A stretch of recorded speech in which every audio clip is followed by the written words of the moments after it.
Today on episode 108 of Rail Talk, we react to a monster Breeders' Cup prep weekend as we get ready for the World Championships in just 3.5 weeks. We talked to Graham Motion about the Paco Lopez incident, what it's like to train in the HISA era, and maybe a little bit about how he's one of the few outspoken critics of the Trump administration in this here business. I'm Joe Bianca. I'm an ownership advisor at West Point Thoroughbreds. And John, I've finally gotten to the point where the Jets can't hurt me anymore. They're 0-5. The season is officially over. And I got my Rangers jersey on. So I am ready to be hurt by a fresh new set of tragedy and incompetence. That's New York sports in the modern day, Joe, but we all have to live through it. Jonathan Green, general manager of DJ Stable. And Joe, what an interesting weekend. You know, peaks, valleys, everything, excitement, everything in between for a lot of the homers, including you. Punched your ticket to the Breeders' Cup. Congratulations. TaylorMade, not this time having a phenomenal weekend in a year and a weekend. And our little homebred, really showed up and made me proud in the Spinster. Save it for the show. It was a roller coaster. Let's talk about it. The opinions expressed on Rail Talk are those of hosts Joe Bianca and John Green and do not reflect those of anybody we work with or work for. Rail Talk is sponsored by Epic Insurance Brokers, one of the nation's top retail insurance brokers, providing expertise across key lines of insurance like property and casualty, employee benefits, and unique specialty insurance. There's no insurance more unique and special than equine insurance. And our buddy Chris Moore leads Epic's equine specialty practice. Yes, I say both equine and equine. Deal with it. You see him all over the places. You see him at the races. You see him at the sales. You see him on the backstretch. He loves this game through and through, and that's who you want overseeing your insurance policies. Yearling season. We're still in yearling season. Is equine insurance renewal season. Call Chris up, shoot him a text, get all of that insurance mess organized into one policy. You can give him a call. It's 317-650-4519. Just like our buddy Len Green of the Green Group. Chris guarantees that he'll find you value as well. You're leaving money on the table if you buy yearlings and your insurance policy doesn't renew between July 1st and October 31st. So start the conversation with Chris and his team. They know this business inside and out. There are a lot of horses to insure, a lot of policies to manage, a lot of changing valuations. Chris can get all of that organized for you. So give him a call or shoot him a text. And that leads us to this week's Epic Performance of the Week. This week's Epic Performance of the Week is the second straight old-timer we're going to honor. Last week, it was Rebels Romance, who still is the number one turf horse in the world, as far as I'm concerned. Is it Patty Wolf this week? Well, Patty does an epic performance every week just by babysitting us, so we can obviously give it to her. She's the emeritus epic performance of the week. But this week's epic performance of the week is an even old timer in horse years. Is Kadem, who won the Woodford Stakes on Saturday at Keeneland as a 9-year-old gelding. And this is a horse who has now won stakes races at 3, 5, 6, 7, 8, and 9. He's a two-time winner of the QE2 Jubilee Stakes over at Ascot. He's won the King George. He's won a bunch of big races overseas. And this was his biggest win thus far in the States, winning the Woodford to punch his ticket for the Breeders' Cup Turf Sprint. He's just one of those hard-knocking horses who ships all over and still runs big. So shout out to the human connections behind him. Charlie Hills is the trainer, and Frankie Dettori rode on Saturday. Dark Angel gelding, 9 years old. And John, you made a good point off the air that, with the HISA rules, this and the Breeders' Cup might be his swan song. Yeah, I think once he hits a decade, he's no longer eligible to race in the in HISA regulated racetracks. So it could be his swan song. But what a story! We could send him to Charlestown, or Texas, I guess, right? but it just what a fitting finale. At least in the States, for a horse like that. And you mentioned all the different times and ages that he won stake races. It reminds me of your Jackson Traveler that won a graded stake race every year for like 5 or 6 consecutive years. And this horse, is equal to that in the sense of winning big races at the tail end of his career. And it was not an easy race, Joe. I mean, that race, especially at Keeneland, is chock full of entries and stout sprinters. And he just outgassed them all. Yeah, I mean, one of the things I love about his past performances, so he won the Queen's Jubilee in 2023 at 80-1. And then came back the next year and won it again at 14-1. So this is a horse that like never really gets any respect from a mutuel standpoint, but just is able to pop up and run those huge races. And yeah, we love the old war horses here at Rail Talk. It was his 10th win and 42 career starts. Like I said, probably going to the Breeders' Cup, so probably get one more race here in America. But if this was his last race here, that was a fitting way to go out. Shout out to Kadem and the connections behind him for a hard-knocking war horse who got his time in the winner's circle at Keeneland on Saturday.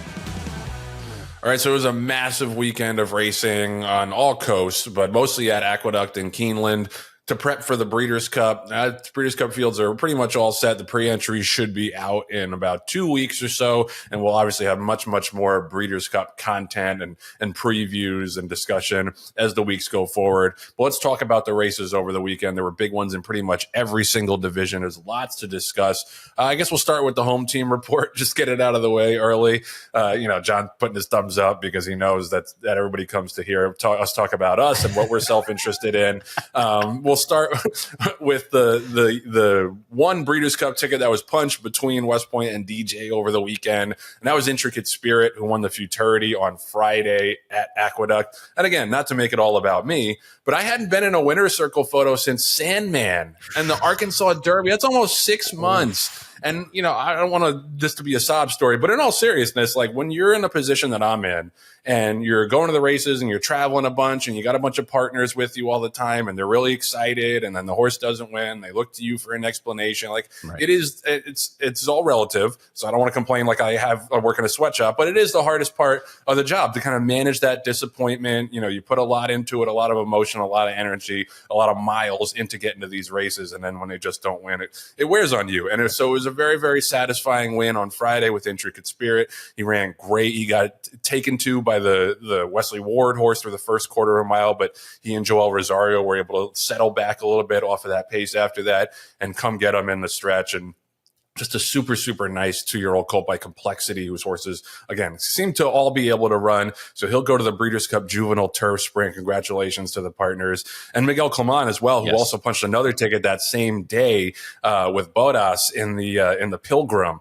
So he's already got 2 runners for those turf races on Breeders' Cup Friday. Probably will have a couple others by the time it's all said and done. So that was super exciting. Curtain call in the Champagne, not as much. It was a weird race, John, in the Champagne. Like they went super, they went super fast early and just nobody really closed at all. And, shout out to Chad Summers and Napoleon Solo, because that was a really, really impressive performance. Joel Rosario again.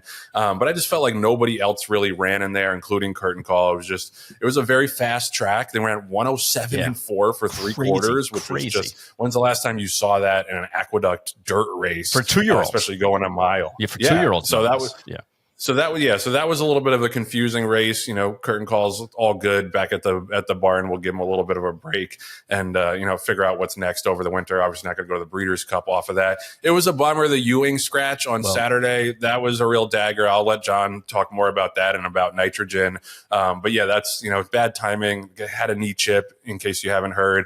He needs probably like 60 to 90 days. Hopefully we can get him back for like January, February at Gulfstream. Still have a really big 3-year-old campaign. Maybe get on the Derby trail with him. Right. But obviously that's the lows of the industry are pretty low. And we had already had a bunch of people travel down to Keeneland for that race. And so it's obviously majorly disappointing, but good thing is it's not career ending and he'll be okay long-term. John, you can talk about that. You can talk about Nitrogen, anything else that stood out to you about the weekend. Well, I think the most impressive race for me as an outsider watching all these big grade 1, grade 2 winning you're in races was actually that Champagne. Napoleon Solo, to me, just took the race by the horns. And Joe, when they went 22-2, 44-1, this son of Liam's Map was cooking on the front end. Then 107-4, and I actually turned to my dad and said, there's no way he can carry this any further. I mean, it's just that's asking so much. And then he rattled off, a 13-second, eighth and just kept right on going. He was slowing down at the end, but he was up by about 7 lengths on the rest of the field. And to me, that was the most impressive visual race of the weekend. Ran a 94 buyer and stretching out from 6 furlongs to 8 furlongs. And, Joe, we talk about all these expensive horses that get bought and sold in the course of the auctions. This was a modest, some would say a bargain at $40,000 yearling.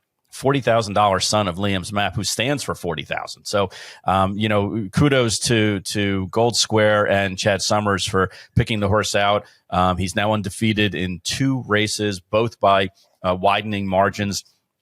It looks like he's ready to step up and take on the big boys in the Breeders' Cup Juvenile. So to me, that was an impressive gate to wire race visually, and I know you guys had curtain call in there, and it was certainly, I'm sure you were a little disappointed, but just the fact that you had all these horses running in these preps and in these winning or ins is a feather in the program's hats, respectively. It was a bummer with Ewing, and look, we probably could have run Ewing and had him go up against the big horses in that race, and it just would have been the wrong thing. And one thing that if you've heard this 1,000 times on our show, you're going to hear it again, and that is we always take care of the horse first. And Mark didn't even give us an option. He was basically like, look, this is the right thing to do for the horse. We're not going to run him. We're going to take the knee chip out. It's in a great spot. Excellent prognosis. As a matter of fact, the horse actually shipped down to Ocala, and you can see a picture of him there, happy in his stall. And, basically, Joe, what he's going to do is he's going to have the chip removed. He's going to rehab on Cassie's farm. He'll equisize, his hand walk equisize. So he'll be actually in the pool swimming and building up his cardiovascular system again. And like you said, it's going to be just a matter of weeks because it's such an easy surgery. Matter of weeks before he's back on the track with riders on, atop him. And he's either going to go to Gulfstream, like you mentioned, or he may even do the Sandman route and go to Oaklawn and try to hit the Smarty Jones all the way up to the Arkansas Derby if he's good enough and if he can handle it. But it should not be any kind of an issue whatsoever. It was just a bummer because we were all we flew down to Kentucky as well and basically had kind of a time on our hands down there, which we were able to go see and see some of our other horses, which was great. But I get it. Like, I don't have investors and partners to the extent, obviously, that you guys do. But it's a bummer, even when people text me and say, "Hey, what happened?" It's like a gut punch every time you have to answer that. And I'm appreciative that people care and people want to know about how the horses are doing and how our stock is running. But yeah, it does take a little bit out of you. For me, it's kind of like a death by 1,000 paper cuts. It's like, oh, I got to answer this again. Oh, I got to answer it again. But anyway, I digress. The nice thing about it is he's a nice horse. We're doing the right thing for him, and we still have Derby expectations for him. Let me shift a little bit to what I thought was an exciting race, albeit another heartbreaker, for us and in the Spinster. And, when we sat down with Jose Ortiz before the race, Mark does not give any kind of instructions other than occasionally if a horse has a bad habit or has something that the jockey should be aware of for safety purposes. Otherwise, he usually says, good luck and be safe. For this race, Jose actually came to Mark and said, hey, one thing that I've watched all 5 horses in the race, I've watched all their races on video, and I think that the 2 is going to go out there and try to go gate to wire. I'm going to sit right off of Torpedo Anna and basically not let her get the jump on us. And we were in the 3 hole. The Grizzly Bear was in the 5 hole. So if you watch the beginning of the race, what Jose actually did was he pulled Nitrogen back a little bit and allowed Torpedo Anna to go up and get in front of us so he could kind of latch onto her and be a half a length and be pressuring her the entire, first half of the race. Now, whether that was the reason why Torpedo Anna didn't finish or not, I doubt. I think that maybe just in her mind, as we've talked about time and time again, fillies kind of spit it after a certain, shelf life. They want to be mommies. And I think that's probably a Torpedo Anna's time right now, if you look at her last 3 or 4 races. That being said, none of us expect the Jin to go right to the front and keep going. And I think we won the battle, but kind of lost the war in the sense that we were ahead of Torpedo Anna, the favorite at the top of the stretch. I went from thinking we were going to win to not win to in the last 3 jumps thinking that we might have won it. That's how my heart was beating out of my chest so much. Lost by in a photo. And, Joe, I couldn't be more proud of our homebred Nitrogen, especially because she's 2 photos away from being perfect this year. It was an exciting day. It was a little disappointing in the sense that if you told me, hey, you're going to be ahead of Torpedo Anna at the end of the race, I would have said we would be standing in the winner's circle. But I'm super proud of Nitrogen and looking forward to her next race. Yeah, I mean, as you should be. And to me, I think that as long as Nitrogen runs decent in the distaff, she's going to be the champion. Like I understand that, technically she only has the 1 grade 1 on her resume, but I think if you dig like 1 level below that, you see that she was second by a nose in the Belmont Oaks. She was second by a head against older fillies in the Spinster. I don't know, I'm biased, but I don't think that there's another resume that stacks up to that. Obviously, Good Cheer had a great first 4 or 5 months out of the year, but where is she at? And unless she pops up and wins the distaff, I don't think that you can make a realistic case. So obviously, I would love to see Nitrogen win the distaff and leave no doubt. But to me, if she runs even decent in that race, she's going to be the champion and a deserving champion. She's had a remarkable year on multiple surfaces. Obviously would have been great to get the head down to win. But another strong effort. Hat tip to Jin, who really loves that track. She does at Keeneland. And so, no shame in running second that day. I'm surprised you didn't mention Ted Noffey.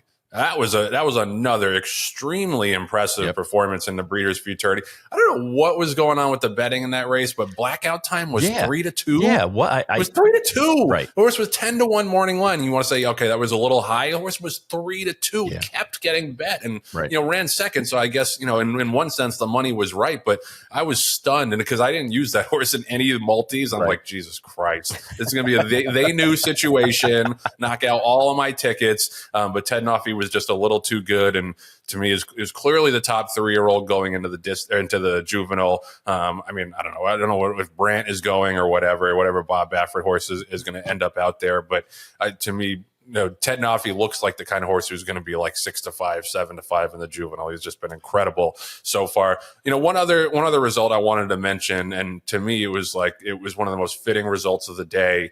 For several reasons, was Rhetorical winning the Coolmore Turf Mile. Yeah, because first of all, I love New York breds, that, and he had been one of these horses that was just crushing it in New York bred company. And I was just every one of his races. Like, when are they going to take on the big boys with this horse? And they did it on Saturday in the Coolmore Turf Mile. It was a stacked field, great ride by Irad Ortiz, another son of Not This Time. John mentioned the meteoric success of him just every single weekend. He also had Schwarzenegger, who won the Indian Summer Stakes. But I thought it was also really cool that it was Will Walden's first grade 1 win as a trainer.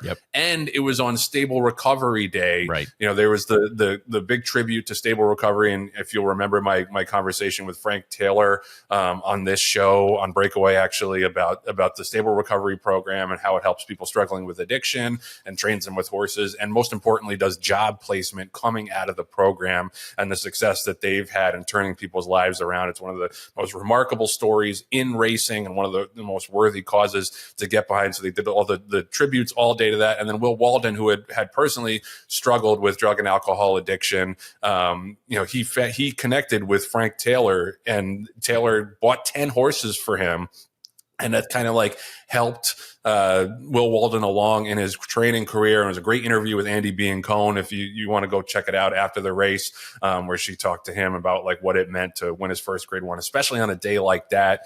And I just thought it was very fitting, and horses are so therapeutic. Yeah. And I'm just so glad that there are programs, like that, and like the Wallkill, working with the inmates that are able to harness that therapeutic nature and power of horses and, inject that into people's lives who are struggling in one way or another, and to be able to lift them up and get them out of the darkness and out of the fog. And I just thought that was a very fitting result. First of all, for a horse that I always thought could compete at that level, but also for the human connections behind him and kind of what that meant and that full circle moment. So that was the other one, John, that really stuck out to me in terms of the most significant results of the weekend. No, I think that's very fitting, and it was almost like Disney-esque the fact that Will Walden won on that day. If you had told me, 2 days before the race that this was going to happen, I'd be like, that's fiction. Yeah, right. There's no way that, but the stars aligned and the horse, got up and got to the finish line first. And it's just a wonderful story overall. And, we look, the Taylors are obviously they're sponsors of the show, but more importantly, they're like family to me. They're just really good people. And it's nice to see that Frank was able to, visualize that, that program, get the funding for it, put it together. And now the graduates are basically succeeding in life. And we talk about rehabbing horses all the time. How about the fact that basically these individuals who go through stable recovery are getting a new lease on life and getting a chance to learn a skill? You talked about the importance of horses and their therapeutic abilities. And on top of that, the people who go through the program are being placed with the best farms in Kentucky. And Will Walden's kind of an outlier that he went on to become a trainer as opposed to going to work for a big farm. But you look at the graduates and where they go, and it's not just they're all going to a TaylorMade. They're going to farms throughout the industry and the top farms, which shows you just the skill level that these individuals are getting at. I know we're going kind of off tangent on this, but you're right. It's a big enough story to talk about in a weekend of 11 win in your ins. This is probably the most important story that takeaway for me. Rail Talk is sponsored by the Green Group, the #1 accounting firm in the horse business. No other CPA firm knows the horse industry like they do. Len and DJ Stable have over 200 horses currently, but that strategic reduction is coming right around the corner. Get in on some really nice families and some nice turnkey horses as well coming up at that sale. Len and the Green Group, Len and DJ will obviously, strengthen and reload and be ready to rock and roll for 2026. DJ Stable has won over 2,600 races, and they have, to me, the favorite for 3-year-old filly champion this year in Nitrogen. They do it as well as anybody in the business, especially for only a 2-man team, 1.5-man team, really, when you're considering John. And this is, Len and the Green Group can do everything for you on the tax side, on the financial side as well. I refer any West Point client that has a tax question to me that's more than, when do I file? I'm like, call Len, give the Green Group a holler, and they'll take care of you. So you, listener of Rail Talk, should do the same thing, especially because there's a half-hour consultation, free complimentary consultation in it for you if you call that number at, what's that number, Michael? 732-634-5100. Or go to greenco.com and give them a call. It's it's never too early to get a start on your 2025 tax return. Len and the Green Group have saved money for so many people in this business, including many, many listeners of Rail Talk. And you can do the same for you, but you don't have to take it from me. Take it from, and I love some sponsor synergy, our buddy Chris Moore of Epic Insurance Brokers. Len and Chris both help each other out and both can help you out. Chris, tell us more about what Len and the Green Group have done for you and your business. Well, I'm a partner at Epic Insurance Brokers, to which we work closely with DJ Stable and the Rail Talk podcast, but how they treat the equity that I have in that business, the income that I have, from my W-2 perspective and some other private investments that I have. So not only is it just, hey, we'll advise you strictly and solely on this horse business aspect. It's no, they're able to take care of me and they understand my entire financial picture and provide holistic advice. So we're able to make the best decisions that we need to make from a taxation and tax planning standpoint. Even a customer like me where, I know that I'm not one of their larger customers by any means. However, I know that I get that personalized and, that expert treatment, even though I'm not, one of the bigger guys or one of their biggest customers. It's meaningful. So their ability to provide that high level, top quality, best in class advice while still being able to provide, that personal touch and that service, to me, it's, that tax spend is the best spend I have all year. So I couldn't recommend it highly enough. Thank you, Chris. Thank you, Len. Call Len in the Green Group up at 732-634-5100. Do it soon. Get a jump starting your 2025 taxes. I mean, Breeders' Cup weekend is probably blocked off, but otherwise, Len works around the clock. So call him anytime, really. Anytime, any hour of the day. Len in the Green Group will take care of you. And like I said, they've done it for so many people who watch this show. Don't get left out. So we are so thrilled to bring this next guest to the Rail Talk studio. Legendary trainer, Kentucky Derby winning trainer, winner of several thousand races, and one of the most respected people in the business, if I do say so myself. Graham Motion, welcome to the show. Well, thank you, guys. You give me a lot of credit there. Thanks for having me. Too much credit, I think. I disagree. So I think it's not enough credit. But yeah, no, we love, your presence on Twitter and obviously your accomplishments in the racing game as well. You commented on something that we did last week with the Paco Lopez suspension. I'm just curious to get your take on that, because you have experience with Paco and these kind of things. What was your reaction? Yeah, I mean, I'm a big fan of Paco.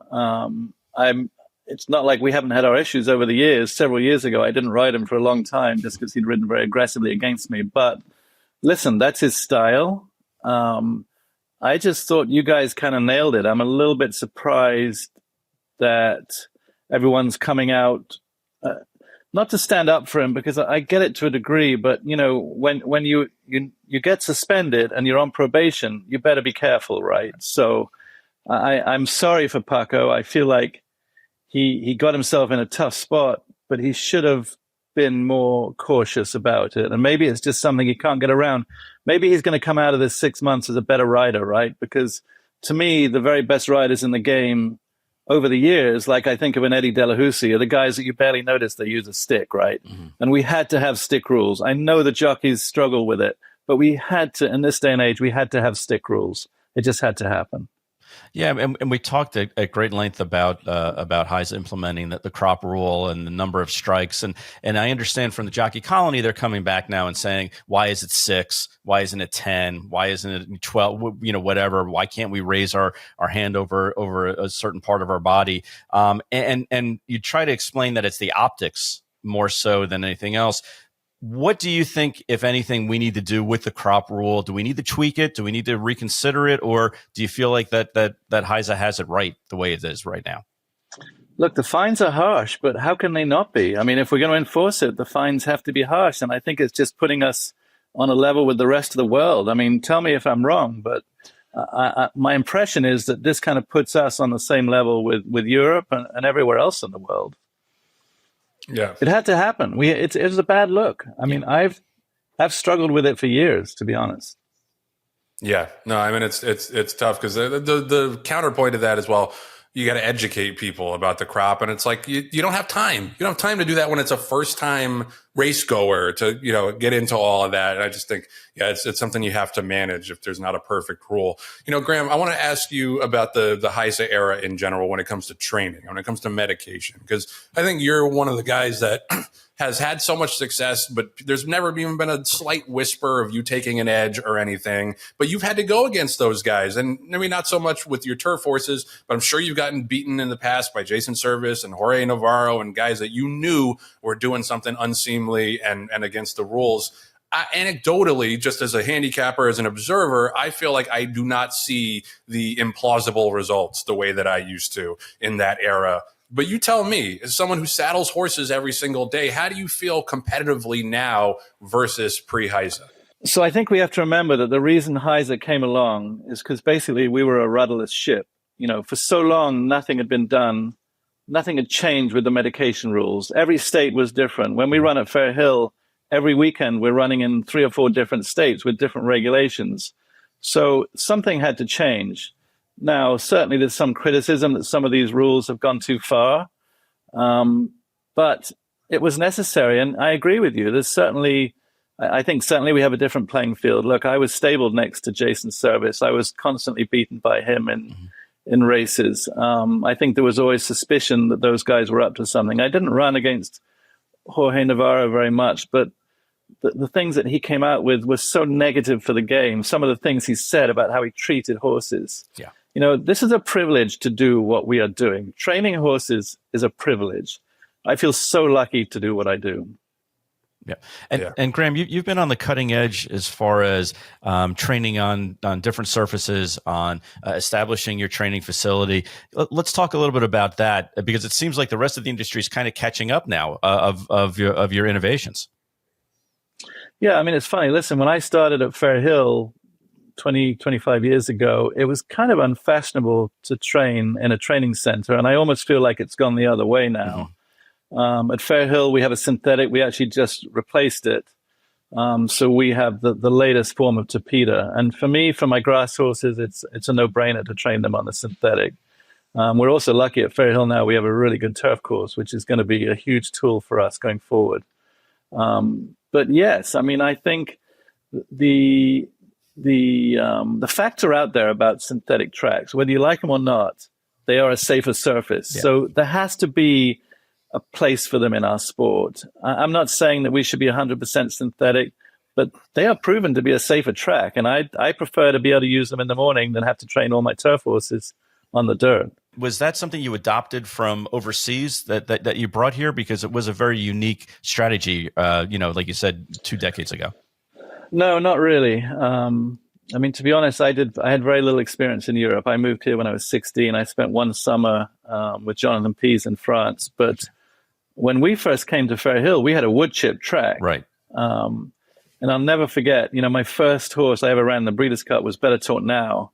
And we just replaced the wood chips, and we had this brand new wood chip surface. And his last breeze was terrible. I was so disappointed. And I remember talking, I think it was Dr. Fisher, who was a big trainer at Fair Hill at the time. And he said, you just got to ignore it, Graham. You got to stick with what you were doing. You've got to go for it. And he was right. My point is, we deal with these different surfaces, and you find them as tools to use. And I'm very comfortable breezing on the synthetic. And I think it's going to help us probably when we go to New York in the winter going forward, or the summer for that matter. I mean, personally, I think we should have a synthetic at Saratoga. I think it would help the turf course. It would protect the turf course for better races. It gives you an outlet when we get these terrible rainstorms in Saratoga. Most people would run when the races come off the grass. So I think there are outlets for synthetic. I think it's disappointing the negativity towards them. Yeah, well, and you kind of led into my next question. Like New York having a synthetic track over the winter, I think is going to be huge for field size. Would you plan on having, maybe a string of horses at Belmont in the winter when that does happen? Yeah, I mean, we'll stay at Fair Hill, but I keep a little group here. I mean, it's going to be hard for me to not go to Florida personally because I think it's better for the horses and for my own personal lifestyle. But I think we'll be much more prone to running in New York in the winter. Right. With some of our grass horses that maybe don't belong going to Florida in the winter. Right. Yeah, sure. That's a good point. Sure. Graham, one question I have for you that I think you can answer uniquely compared to a lot of other trainers in the industry is the addition of influencers coming in to the industry and helping promote the business, to all levels. And I know your daughter is very influential in that vein as well. Tell us a little bit about influential to influencers. Exactly. Tell us a little bit about your outlook as a father and as a trainer, with regard to influencers. So this has always been my daughter's thing. She's never been one to be with the horses around the barn, but she's always felt that we were missing something in our sport as far as getting younger people to come and enjoy the races. She's always loved it. She's always loved the social side of it. She loves the Breeders' Cup, and she'll be helping them this year. And her way of doing it is a little bit different from how it works with a lot of influencers, where she actually brings them for the experience. That the reason they're coming is because they're going to have this tremendous experience rather than getting paid by the hour for doing it. And I think that's a tremendous way to look at it. She wants to guarantee them a good time, and then they're going to talk about it. And I think we can really learn something and take advantage of that with our sport. I mean, who doesn't want to be at Del Mar in November? I mean, it's such a cool thing, and she loves it. So, yeah. No, it's great that she's tapping into that. We've seen Griffin do it as well. It's definitely something we need to bring eyes to the game that wouldn't normally be there. Yeah, right, I think Griffin's been phenomenal. I mean, he's so well spoken. I mean, I watched him speak at the Jockey Club. He's mature, but beyond his years, he has a tremendous understanding of the sport for someone who's really been exposed to it for a very short period of time. Yeah. No, 100%. All right, I'm going to ask one political question because you are pretty outspoken on Twitter. You feel free to answer as much or as little as you want. But to me, it's comforting to feel like I'm not crazy. You know what I mean? When I see some of your tweets, and there's just so many people in this business who do not speak out about, roving gangs of guys with masks on their face, kidnapping immigrants and sending them to Salvadorian torture prisons with no due process. Like the military being sent to American cities, and Trump straight up saying to people, this is a training ground for the war from within. Like, getting TV hosts kicked off the air for saying stuff that they don't like, getting your political enemies indicted. Like, this is stuff that I feel like should be a 5-alarm fire for anybody who purports to care about the Constitution or democracy. It feels like you're the only one in racing saying it.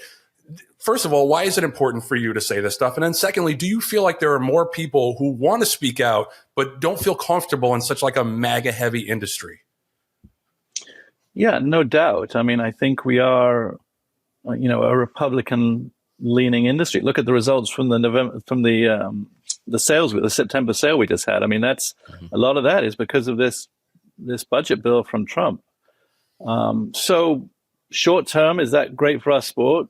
Yes, I guess. But long term for the country, is this what we want?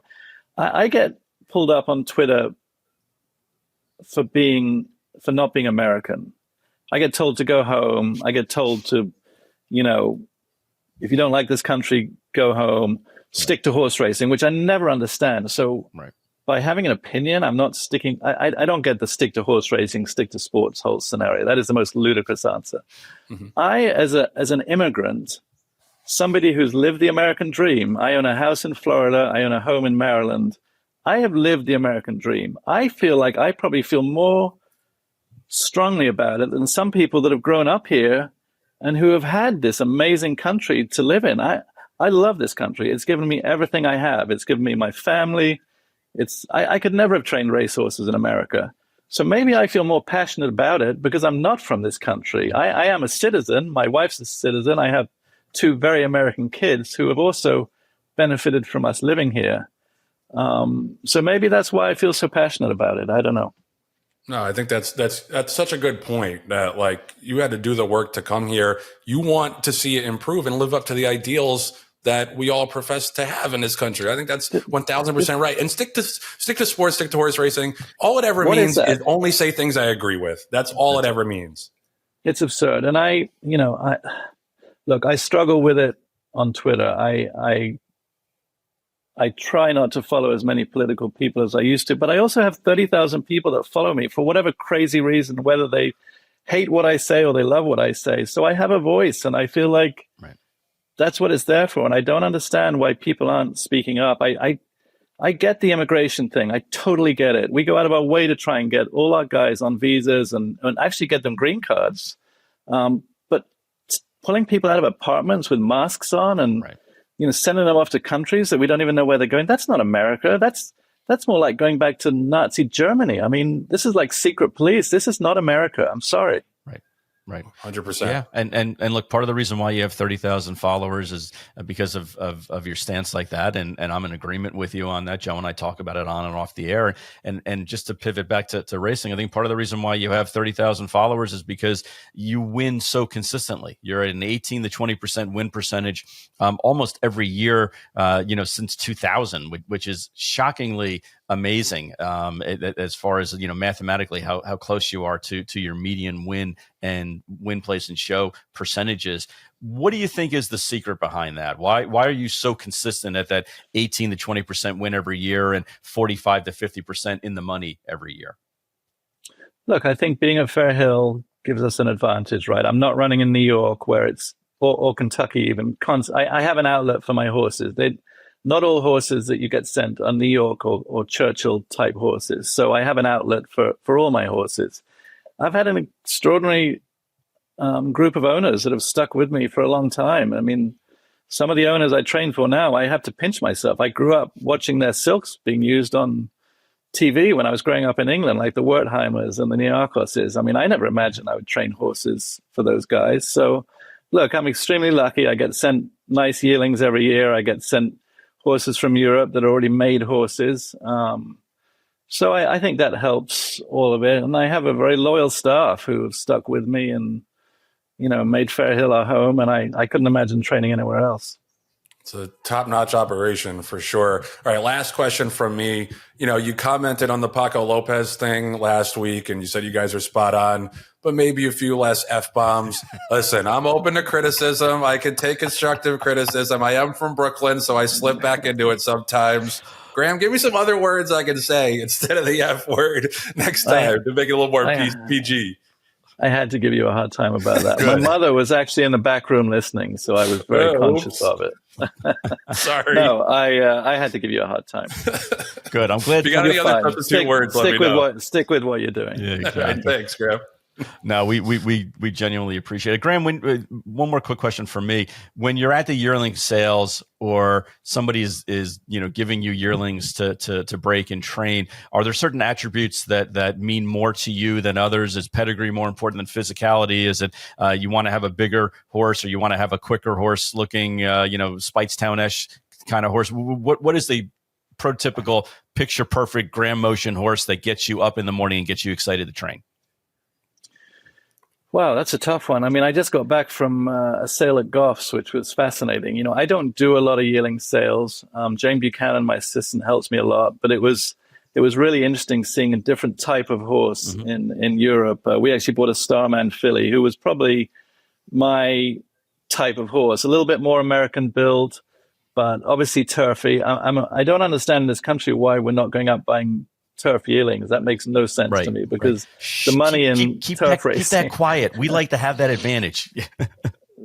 The money in turf racing is extraordinary in this country, and the options for 3-year-olds on the grass, these last few years, it's mind blowing. So, look, I like. I guess I'm fairly typical. I need pedigree. I need to see something on the page to know that there's someone in the family that's done something. I guess that's probably the most important attribute. I'm not a big yearling sales guy. I'm fortunate that I have a lot of guys that buy yearlings. Aaron Wellman with Eclipse, they buy a lot of yearlings, and they always send me some. And then I train for some great breeders like the Wertheimers who send me 5 or 6 yearlings every year. So, we scaled back a few years ago. We used to have 2 barns at Fair Hill. We wanted to try and concentrate a little more on quality than quantity. It's taken a little while for that to come around. But going back to your other question of the consistency, I think every year, when you see what you've been able to achieve, it's always a little daunting thinking, wow, we got to try and do that again next year. And I think we have been able to do that. And it's probably a lot to do with the owners that I have that have been so loyal. Well, it has a lot to do with you and your staff and your ability to pick out and train horses too. Sorry. Graham Motion, thank you so much for coming on with us. Continued success. Keep speaking out on racing Twitter. We appreciate you and your time. All right, guys. Thanks for having me, really. Rail Talk is sponsored by TaylorMade. Shout out to everybody at TaylorMade and everybody who's had a hand in Not This Time and his success. Because like I said, every single weekend, you got another grade 1 winner in Rhetorical over the weekend. He also had a winner in the Indian Summer Stakes.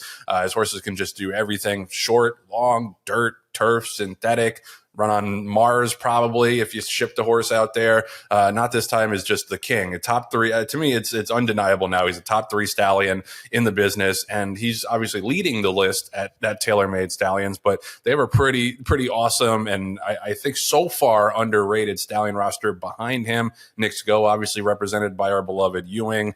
We have a couple early votings that we bought at the yearling sales. Instagram, Instilled Regard, Tacitus, Angel of Empire. A lot of really nice horses, a lot of quick horses from great families. So I think definitely if you're still thinking of making some decisions for the 2026 breeding season, it's paramount that you check out TaylorMade and their stallion roster, because I guarantee you at least 1 or 2 of those horses, maybe they won't get to Not This Time's level because few stallions do, but a lot of them I think are going to be up in that upper echelon in the next year or 2. So definitely give them a call and a shout. Like Not This Time's obviously sold out, but you got a lot of nice colts, a lot of nice stallions that you can get in on the ground floor with, and I highly recommend checking them out. They do a great job, and to me, like the most bang for your buck of any stallion station in the business. I also mentioned it before when we were talking about the Rhetorical win, but if you want to check out Stable Recovery and do a donation and learn how to help in that endeavor, go to stablerecovery.net. It's a great website, and you can learn how to make a difference in people's lives and feel good that you're helping somebody somebody get back on their feet. Because, shout out to Frank and the team at Stable Recovery. They do an unbelievable job. Definitely go watch that podcast too if you can go, dig it up, the breakaway with Frank Taylor and the team from Stable Recovery. So shout out to everybody at TaylorMade. They got it covered on so many varieties of this business: the stallions, the sales, the boarding, the partnerships, and on Frank Taylor's side, helping people, get through addiction and become productive members of society and have like a real purpose in their life. So the Taylor family, John said it already, salt of the earth people, and we love and we're very, very grateful to work with them. Yeah, and Joe, let me just jump in one more thing, because the Fasig-Tipton digital sale is going on right now. TaylorMade has three of the top 5 highest priced horses right now in the digital sale. And if you don't think that they work hard on the digital sale because it's not a brick and mortar, nay, you are wrong. And, if we can, Patty, if you can just show, or Julia, if you can show the email they sent out on our Vernon Valley filly that's selling today. This went out to over 3,000 targeted buyers. And that's one of the reasons why the price is where it is right now. So, we talk about what salesmanship and marketing that these guys do, men and women over at TaylorMade. This is just another example. 3 out of the top 5 horses right now, price-wise, Joe, are consigned by TaylorMade. All right, so we had some fresh economic indicators. I know that gets your blood going and it gets you excited. John definitely is an accountant. It gets him excited. I don't know about the rest of the audience, but we got the September numbers in terms of handle and purses and field size and all that stuff. So Equibase releases these every single month. They also do quarterly and then year-to-date numbers. So just to give you the top line numbers, we're down slightly on wagering this year from 8.86 million last year to 8.67 million this year. It's a 2.11% decrease. September took a big hit. We were down almost 6% in terms of total wagering. Purses are slightly down for the year as well, 2.42% from just under $1 billion to $975 million.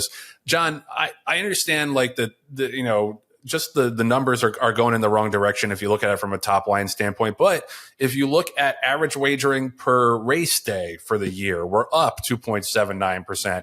Average available purses per race day, we're up 2.42%. Field size is about even. We're at 7.38. We were at 7.34 last year. So even though it obviously is not good news to see that handle is down, we've agreed in the past that we need some kind of contraction in this business. There's too many races. There's too many racetracks for the foal crops that we have.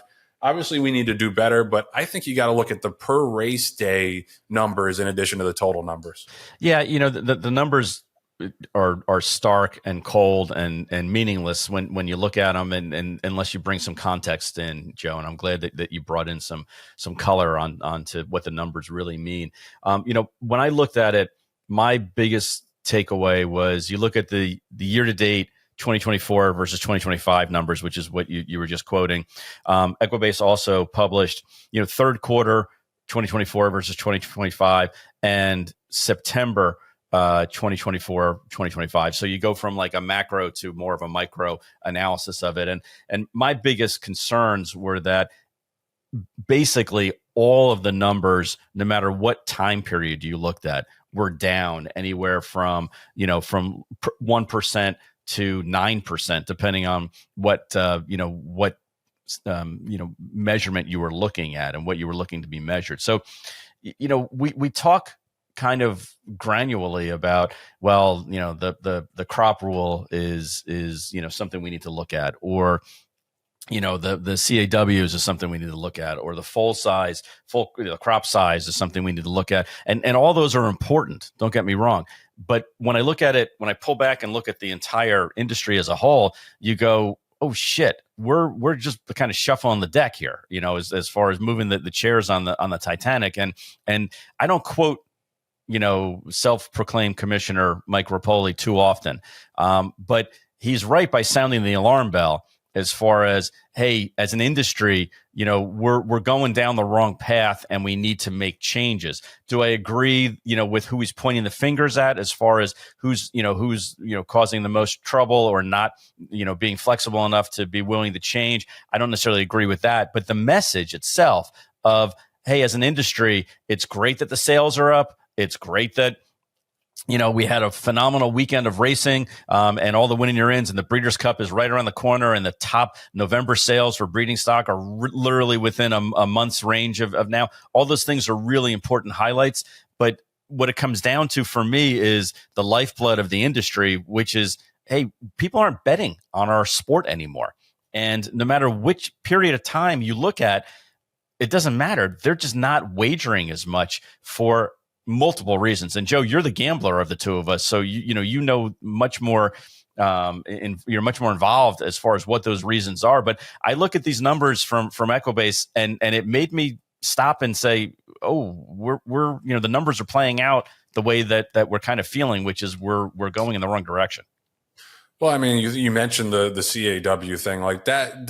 One of the reasons that I harp on this so much is like, we are not in a position to lose any handle from any everyday, meat and potatoes horse players. And they're chasing those people away. I mean, we didn't talk about it today, but there were a bunch of monster odds drops over the weekend at Keeneland where the horse loads at 12-1, breaks at 8-1, 6-1 in the stretch. Like that is completely unacceptable. And the fact that Keeneland has not at least followed suit of the New York and California powers that be in terms of cutting off the CAW bettors in the win pool with 2 minutes to post. And again, before you all jump down my throat, I don't think that that's the solution. I think that's a good first step, and that's the least we can do. And the fact that Keeneland still hasn't done that when they are some of the biggest offenders in terms of those pools, changing after the race goes off. That's the bare minimum that we should do to protect our everyday bettors and our handle. But the other thing I'll say is that I think field size is a big impetus for people. And we are at 7.38 compared to 7.34. Okay, that's like mostly stagnant, but I'm pretty sure that most years it has gone down. And if we can stay where we are and then eventually raise that number, then I think that will help a little bit in the handle. And that only comes from less race, fewer race days, fewer racetracks, and fewer races. And I know that that's harsh, and it's tough if you're an owner and there's fewer opportunities for places to run. I totally get all of that, but from a handicapping standpoint, you can't have 6-horse fields all over the place at every racetrack. You can't do it, and you can't have all these 4-horse and 5-horse graded stakes fields that we see every single weekend. And the only way to negate that and to, bolster the product is to not have as many racing opportunities, unfortunately. So that's why I think, yes, overall, if handle is down, it's not great, but you also have to look at wagering per race day, wagering per race. And Patty, our producer, had a good point about this off air, where it's like, I would love to see them split out like the Derby day and the Belmont day and all these other big days from these numbers, because that handle seems to continue to skyrocket every single year for those big days. Where are we at on like a Monday at Parks or a Tuesday at Presque Isle? Like, where are we at on that kind of handle? And that to me will give you a clearer picture of like how healthy the core horse player is and how good they feel about betting on the sport, because it's not great. And the CAWs are a huge reason for it. So I'd love to see that broken out in terms of the big days versus the regular days. And Joe, I remember, when we've interviewed Pat Cummings, we've interviewed Joe Applebaum, we've had David O'Rourke on the show, and even in some closed door meetings that I've been involved with down in Florida. And the statistics are staggering.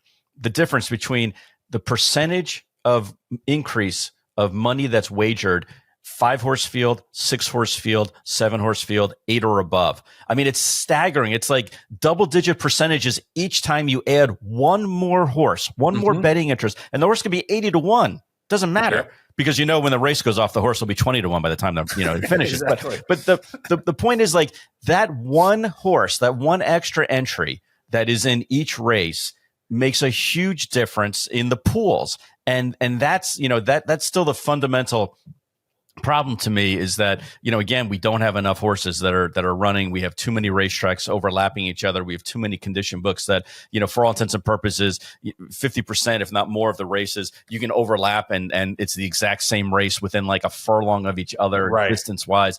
So they're cannibalizing each other's product based on less number of horses that are born every year. But it is amazing from a statistical analysis just the improvement that would happen if we went from an average of 7 horses per race to like 8.2 horses per race. The handle increases exponentially, which means the money flow increases exponentially. And it sounds like a very, like when you boil it down to that delineation of an analysis, it's like shocking. It's like, okay, well, now I understand why Belmont, or why NYRA, I should say, invested so much money in a synthetic racetrack. So that way they're not losing horses, turf races to dirt, or because of racetracks being frozen in the wintertime. And Gulfstream came up with similar numbers as well, since they implemented, the course. I think they're being a little overprotective of the turf course, but that's they know more than I do. I'm not going to manage a racetrack from up here in New Jersey. But the number of scratches has greatly decreased, and statistically you can see it has greatly decreased ever since these synthetic racetrack options have been put in place at these major racetracks. And I think it's something that we need as an industry to continue to watch. Yeah, I mean, people. I'm so glad you brought that up, like those statistics, because people don't, I think, underestimate how big of a factor that is. Look no further. The best case study for this is Kentucky Downs, and the handle records that they break every year. It sure as shit ain't because those races are easy to handicap. No. You know, a lot of times you'd be better off spinning a roulette wheel than trying to handicap those races, but every race has 10, 12, 13, 14 horses in it. So if you are right from time to time, you're guaranteed to get paid, and you're guaranteed to find value somewhere. So yes, while it sucks, there's fewer race days and there's fewer races. If you're ever going to get that field size back up to like 8, 9 horses, it's going to have to be that way.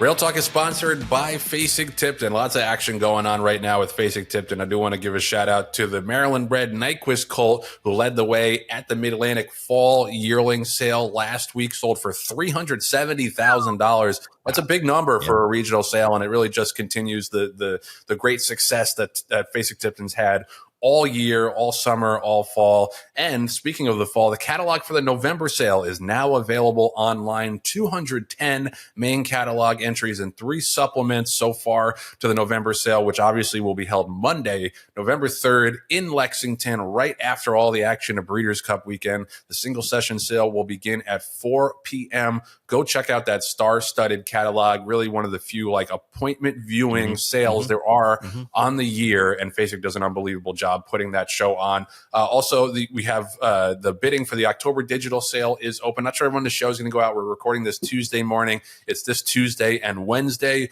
Bidding for the October digital sale, which has 407 entries total. And John, you said there's a lot of 6-figure horses currently. As of this taping, Joe, there's 7 horses that are selling for $100,000 or more, and there's 3 or 4 others that are just on the cusp.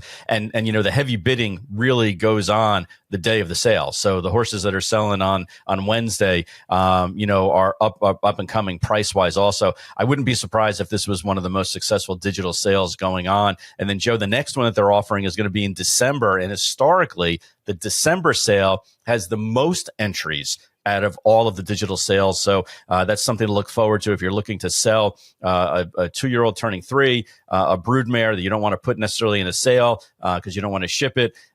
Whatever the reasons may be, that seems to be a collective pool, that the year-end sale. If you want to buy, I hear my dad's voice in the back of my head. If you want to buy a horse and get that depreciation before year-end, so you don't have to pay your quarterly estimates in January, go ahead and buy something at the digital sale in October or December for that matter. Same depreciation schedule.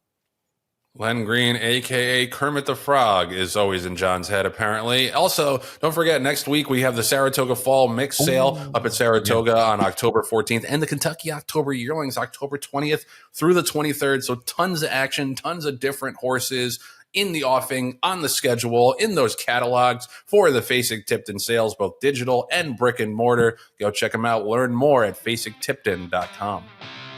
All right, so that's going to do it for episode 108 of Rail Talk. Shout out to Graham Motion for coming by and giving us some of his insight. Wanted to have him on the show for a while, and it didn't disappoint. Thank you to my co-pilot, John Green, our producer, Patty Wolf, our associate producers, Julia Agresta and Nathan Wilkinson. And happy birthday this Thursday to my lovely and beautiful wife, Megan. Very, very excited to celebrate with you. We're taking a little trip upstate this weekend, see some fall foliage, do some apple picking stuff, all that good fall activity. All right, so shout out to everybody on the team. Shout out to Megan. Shout out to you guys for watching and tuning in. We appreciate y'all and we love you. Don't forget to subscribe to the show. Thank you to John for that point to make me remember. Hit that button. Spotify, Apple Podcasts, YouTube, Audible, wherever you get your pods. Appreciate you tuning in. We'll see you next week back here on Rail Talk.